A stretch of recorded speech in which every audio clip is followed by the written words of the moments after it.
Бәріне сәлем достар. Бүгін сіздермен өзбек халқының сүйікті тағамы хамир хасиб деген тағамды пісіретін боламыз. Өте дәмді болып шығады. Видеоны міндетті түрде соңына дейін көріңіздер. Ең алдымен қамырын жасаймыз. Ол үшін жылы суға тұз бен жұмыртқаны қосып, жақсылап араластырамыз. Біртіндеп ұнды қосып, қамыр илейміз.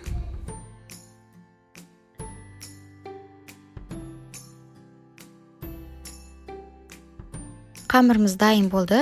Осындай жұмсақ, қолға жабыспайтын қамыр шығу керек. Енді 15-20 минутқа бетін жауып қойып қоямыз. Енді салмасын дайындаймыз. Ол үшін өткізілген етке жартылай піскен күрішті қосамыз, пиязды уақыттап турап қосамыз.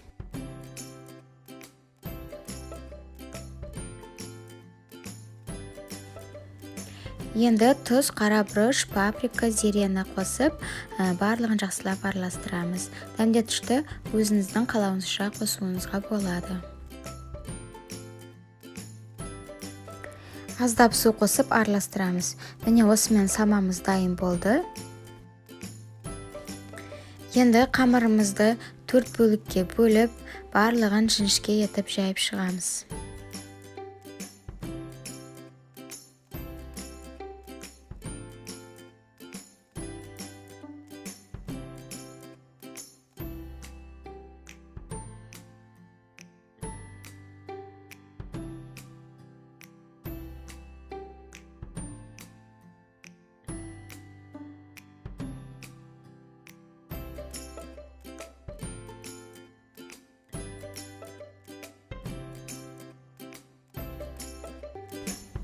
Енді осылай видеодағыдай барлығын тегістеп, бірдей көлемде 4 бұрыш етіп кесіп шығамыз.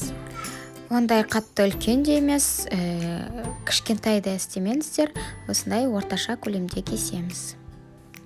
Енді салманы қамырдың шет жағына, бұрыш жағына қарай салып, конвертке ораймыз.